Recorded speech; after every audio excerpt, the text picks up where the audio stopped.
Halo, selamat pagi. Kembali dengan saya Mario Nenggolan. Kita akan memulai kuliah hari ini, kuliah material teknik dengan topik dislokasi dan mekanisme penguatan. Kita masuk ke slide pertama. Ini introduction ya. Kalau kita membuka buku eh, William Callister di halaman pertama, kita bisa melihat bahwa ada gambar kaleng minuman ya, minuman ringan. Nah, di situ dilihat ada gambar eh, bahan ya sebelum dia dibentuk menjadi kaleng minuman ringan tadi dengan sesudah dibentuk. Lalu ilmuwan melihat melalui mikroskop bentuk dari apa namanya ini eh, butiran pada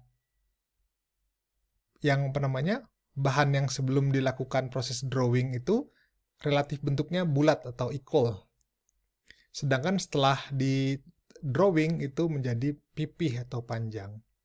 Ternyata saat dilakukan proses gitu ya, proses yang mengakibatkan perubahan bentuk secara permanen atau deformasi plastis, terjadi perubahan pada butir di mana awalnya bulat menjadi memanjang ataupun pipih. Nah, di sini terlihat sifatnya berubah menjadi lebih keras, lebih kuat, sehingga orang berpikir apa saja cara-cara atau teknik-teknik yang dilakukan agar dapat memperkuat sebuah logam. Itu inti kuliah kita. Kita akan mulai masuk ke pendahuluan. Oke. Sebelumnya saya akan memperkenalkan diri dulu ya. Saya Marihon Nenggolan, ya karena saya pertama kali mengajar mata kuliah material teknik pada kelas Anda ya, angkatan 2020. Saya sudah mengajar sejak tahun 2000 ya, juga mengajar material teknik hingga hari ini ya. Oke, itu kira-kira kita akan lanjutkan ke perkuliahan. Nah, pada minggu-minggu lalu kita belajar bahwa ada material yang namanya material logam, ada juga keramik, juga ada polimer ya. Kalau material logam, ikatan antar atomnya itu berupa ikatan logam di mana ada atom-atom dari logam tersebut dikelilingi dengan awan elektron. Jadi elektronnya itu tidak seperti NaCl yang dimiliki Na dan Cl ya. Jadi ada yang menerima dan menyumbang. Tapi juga bukan seperti kovalen ya, di mana memakai elektron bersama. Ya, tapi ini sebenarnya mirip ya, elektron bersama, tapi elektronnya itu tidak terikat kepada atom, tidak terikat dengan kuat kepada atom, sehingga elektron itu mudah bergerak dari satu sisi atau dari bagian tempat lain ke tempat yang lain, ya. Sehingga ini yang mengakibatkan logam itu mudah menghantarkan listrik, ya karena elektronnya mudah bergerak. Nah, pergerakannya itu didominasi dengan pergerakan dislokasi. Apa itu dislokasi? Sudah dipelajari di minggu sebelumnya ya, itu cacat ya. Nah, pergerakan dari logam itu diutamakan terjadinya karena dislokasi ya, dislokasi. Sedangkan kalau pada keramik itu utamanya dia memiliki ikatan kovalen menggunakan elektron bersama. Lalu yang berikutnya ada namanya keramik yang lain gitu ya, menggunakan apa? Dia sama dengan mirip di atas gitu ya, tapi dia contohnya NaCl itu ada yang donor, ada yang donor dan ada penerima kelebihan elektron, sehingga terjadi tarik menarik ya antara ion yang positif dan negatif sehingga kuat gitu ya. Jadi memang keramik akibatnya memiliki kuat atau keras lebih tepatnya ya, memiliki sifat ciri utama itu keras. Nah, bagaimana dengan logam? Logam itu kalau kita ingat ada cacat namanya dislokasi ya, ada di depan itu ada cacat dislokasi. Di sini kita bisa melihat ada kekosongan satu baris panjang ya. Ada namanya dislokasi. Harusnya di sini ada atom tapi tidak ada, sehingga di bagian atas itu mengalami tekanan karena rapat, bagian bawah mengalami tarikan karena jarang. Kalau sebuah atom diberi gaya dari luar, maka dia akan mengalami deformasi. Deformasi awal yang diderita adalah deformasi elastis. Jadi dia bisa kembali lagi ya. Jadi kalau dikasih gaya dia bengkok gitu atau berubah bentuk. Tapi kalau gayanya dilepas, dia kembali ke bentuk semula. Ya, contohnya kalau kamu punya penggaris baja atau besi dikasih gaya sedikit, dibalikin kembali ke bentuk semula. Ya, itu deformasi elastis. Tapi kalau kita kasih gaya terus, dia bisa mengalami deformasi plastis yang kita sebut bengkok. Nah, deformasi plastis itu adalah pergerakan dari dislokasi, yang gambarnya di sini di layar. Mana? Oke. Sampai bergerak sampai keluar permukaan. Kalau dislokasi tidak dapat bergerak, maka materialnya kuat. Kalau sukar bergerak. Tapi kalau gampang bergerak, artinya materialnya kurang kuat. Gitu. Jadi kira-kira begitu ya slide ini menerangkan. Nah, dislokasi itu ada dua dislokasi yang terjadi. Dislokasi sisi atau edge dislocation dan screw dislocation. Pada prinsipnya ini bertanggung jawab terhadap perubahan bentuk permanen. Ya. Jadi misalkan di sini ada cacat, anggap ini agar-agar. Ada cacatnya ini kepotong, ke slice di sini. Lalu ada gaya dorong yang atas dorong ke kanan, yang bawah dorong ke kiri. Maka hasil sayatan tadi, yaitu cacat tadi, akan memanjang bergerak sehingga akhir benda bentuknya seperti ini. Jelas? Kalau dislokasi ulir, cacatnya arahnya berbeda. Dari samping ini ke sayat, lalu kedorong. Ya, dengan gesernya ke kanan di atas, yang bawah ke kiri, lalu menghasilkan perubahan bentuk yang permanen juga. Nah, walaupun hasilnya sama, tapi dislokasi ini berbeda ya. Dislokasi ini, kalau dislokasi sisi, itu dislokasinya, pergerakannya, itu nama atau vektor Berger ya, ini sesuai dengan tegangan yang diberikan. Dan dislokasinya, ini bidang potong dislokasinya, itu biasanya tegak lurus dengan arah gerakan. Kalau ini sejajar ya. Vektor Bergernya itu kan dia artinya hasilnya kan bergerak ke kanan nih. Sedangkan sayatannya itu seperti ini, artinya sejajar. Itu yang disebut dengan screw dislocation. Bagaimanakah kira-kira kalau kita gambarkan dislokasi itu? Seperti ini, ya, gerakan atom pada logam. Tuh. Dia bergeraknya seperti ini. Kenapa bergerak seperti ini? Karena untuk menggerakkan atom, misalkan atomnya sempurna, itu energi yang dibutuhkan lebih besar. Ya. Tapi kalau terjadi atau adanya dislokasi, maka energi yang digunakan untuk menggerakkan atom itu lebih ringan. Kenapa? Dia satu baris. Sama seperti kamu melihat binatang kaki seribu. Ya, kaki seribu itu nggak pernah kaki kanan rame-rame jalan, ya, melangkah. Kaki kiri lalu melangkah. Semuanya ya, sisi kanan melangkah bareng-bareng, sisi kiri melangkah bareng-bareng, nggak pernah. Yang biasanya adalah dia melangkah satu persatu. Ya, jadi seperti ada kayak gerakan gelombang gitu ya. Ini juga sama, terjadi seperti di logam, ya, pada dislokasi ya. Dislokasi yang pada logam. Nah, nanti Anda bisa lihat video dari YouTube yang saya juga cantumkan, kirimkan. Orang bisa melihat melalui mikroskop pergerakan dari dislokasi. Jadi dislokasi itu memang nyata, ada buktinya, ada videonya ya. Begitu. Lalu pada slide ini menerangkan slip system. Slip system itu adalah sistem pergerakan dari dislokasi yang memiliki dua hal slip system, yaitu slip plane dan slip direction. Apa itu? Bidang tempat dia bergerak dislokasinya dan arah dari pergerakan dislokasi. Itu kita bisa lihat ya, setiap logam bisa berbeda. Contohnya untuk material FCC ya.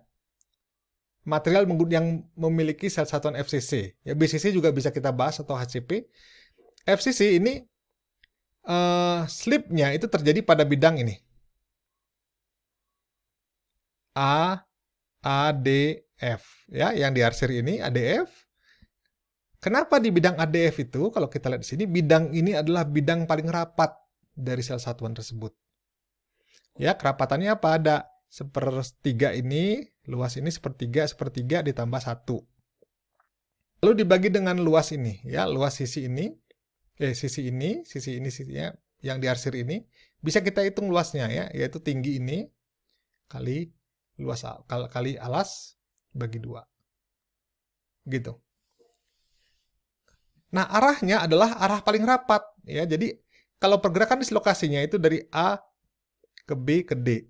Sama ini A ke B ke D. Tidak pernah dari A, ya, lalu dia arah yang lain, arahnya misalnya ke bawah sini. Kalau dari A ke bawah sini, maka dia akan harus mendorong B dan C. Tapi kalau arah ini dia hanya A dorong ke B, B dorong ke C. Nah, kalau ada cacat, maka dia akan bergerak seperti hewan yang tadi, bergeraknya dikit-dikit ya, seperti kaki 1000. Tidak ya, saya bilang tidak pernah kaki 1000 bergerak bersama kanan, lalu kiri, lalu kanan ya. Nah, ini disebut sistem slip karena ada bidang dan juga ada arah. Total slipnya, slip bidangnya itu adalah 111. Bagaimana membacanya kita akan bahas sedikit di slide, tapi Anda bisa baca di bab 3 pada buku Kalister. Lalu arahnya ini, ya, ABD atau ACF atau DEF itu adalah 110. Totalnya ada 12 sistem slip yang mungkin terjadi pada FCC. Kenapa kita bahas slip, dislokasi? Karena memang dislokasi ini paling memegang peranan paling penting dalam pergerakan deformasi plastis. Nah, ini yang saya bilang tadi ya. Kalau kita mau belajar mengenai arah, misalkan kita punya arah yang hijau ini, dari titik ini ke titik pojok sana, maka cara menamakan arahnya adalah, ya, ini kan ada titik ujungnya atau head-nya, ini adalah X, Y, dan Z. Kita baca aja, X-nya berapa jaraknya di sini? 0 ya, karena kan dia sama dengan titik ini ya, X-nya kan 0. Y-nya panjangnya B di sini ya, kalau di buku, kalau saya sukanya panjangnya 1. Kenapa? 1 satuan kan panjangnya. Lalu C-nya adalah setengah. Karena naiknya ke atas ya, naiknya ke atas. Lalu awalnya adalah X-nya 1, Y-nya 0, dan Z-nya 0. Lalu kita kurangkan, jadi nilainya min 1, 1,5, tapi dalam indeks Miller atau Miller Index ini tidak boleh pecahan, sehingga kita kalikan dengan 2. Sehingga arah tersebut menjadi minus 2, 2, 1. Kalau dari segi bidang, misalnya ada bidang seperti ini, memotong di sumbu X, lalu memotong di bagian tengah ini, yang diarsir, yang warna coklat muda ini, maka kita lihat pertama kali dia berpotongan di sumbu X di mana? Susah ya? Akibatnya sumbu 00-nya kita geser ke sebelah kanan. Awalnya titik 00 di sini, kita geser ke sini 00-nya. Sehingga saya punya 00 yang baru di sini. Nah, kita lihat bergeser, setelah titik 0-nya originnya bergeser, saya bisa melihat sumbu X berpotongan di titik memotong bidang ini, memotong di X di mana? Tidak memotong. Atau dengan kata lain memotong di jarak sejauh tak hingga. Sehingga ini tak hingga. Ya, tak hingga.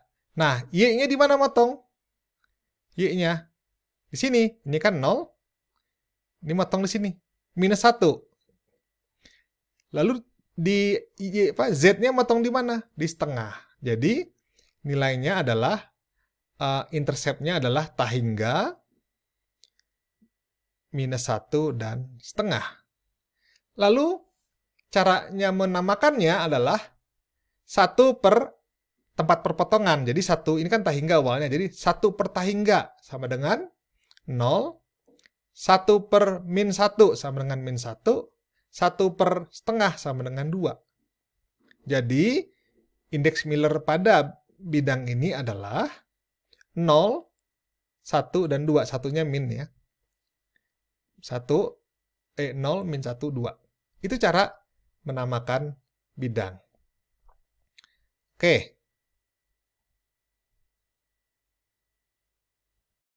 Di slide ini menerangkan ya lebih makro lagi penerangannya, walaupun sama-sama menerangkan pergerakan atom dalam dislokasi. Misalkan kita menarik sebuah batang ya dalam uji tarik, maka ada gaya F yang kita tarik, ada penampang.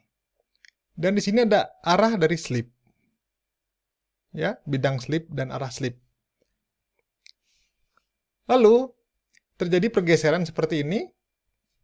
Ya, pada slip itu yang mengakibatkan salah satunya adalah terjadi necking ya pada uji tarik.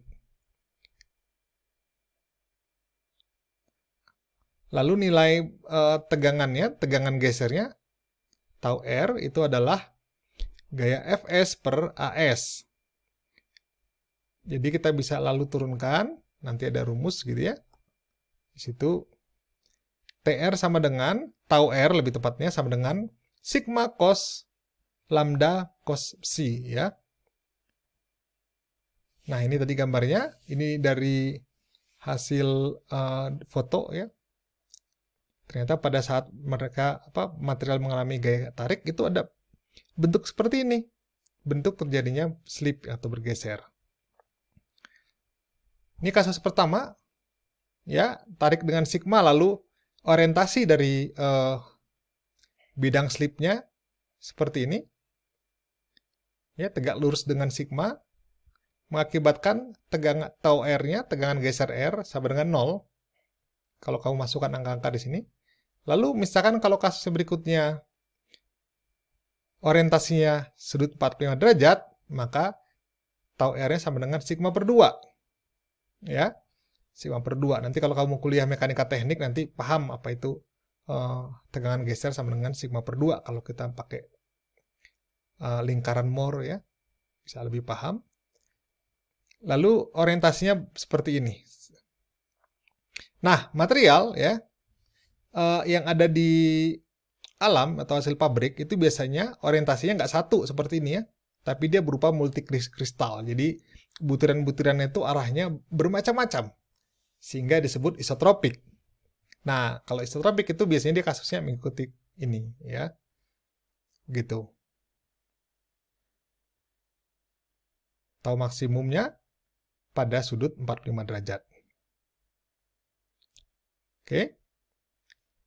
Lalu kalau misalkan single kristal, jadi satu buah benda, satu buah kristal, satu buah butir yang arahnya orientasinya satu ya. Jadi single kristal dan polikristalin ya. Di alam itu jarang, hampir mustahil ya, hampir jarang sekali ada single kristal. Biasanya adalah polikristal. Tapi polikristal punya keunggulan dia isotropik. Tapi kalau single kristal dia bisa punya arah tertentu yang jauh lebih kuat. Bahkan lebih kuat daripada yang polikristal. Jadi pemanfaatannya nanti berbeda. Contohnya di blade pesawat terbang itu diusahakan blade-nya yang baling-baling di dalam mesin itu usahakan kalau bisa single kristal. Sehingga arah tertentu kita perkuat. Ya, tapi mahal dan susah levelnya di lab. Tapi kalau misalkan kita material awam yang biasa kita beli misalkan besi beton buat bangunan gitu, itu polikristalin ya. Jadi banyak kristalnya dengan arah macam-macam. Gitu. Ini rumus tinggal dibaca aja. Tegangan gesernya berapa ya? Kalau ada F, ada gaya gitu. Lebih tepatnya sigma ya, 45 MPa. Masukkan rumus, dapatlah taunya 18,4 MPa. Kalau lebih besar, lebih kecil daripada ini. Oke, seperti itu ya. Jadi mengalami deformasi plastis atau tidak.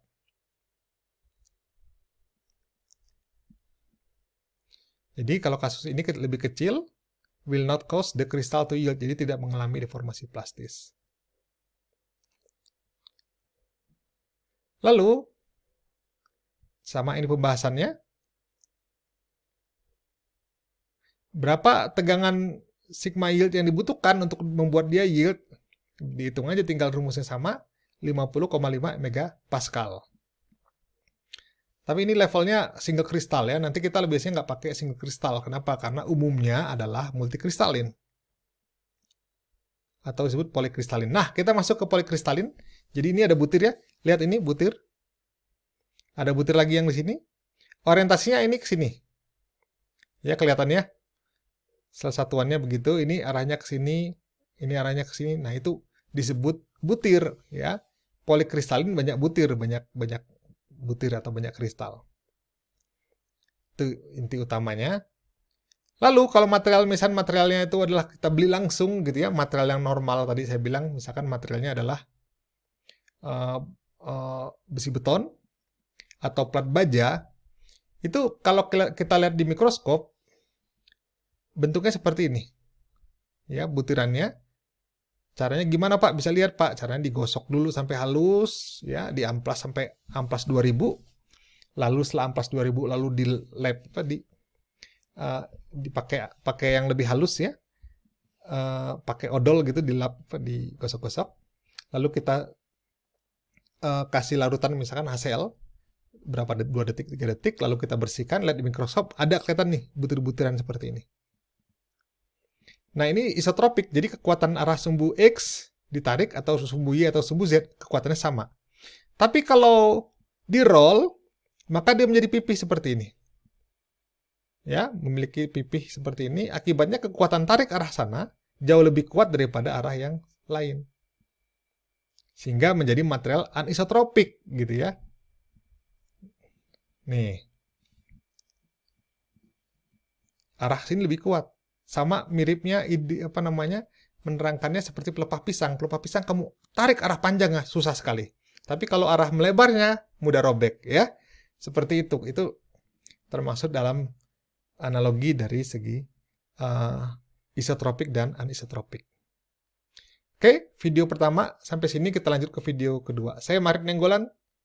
Terima kasih.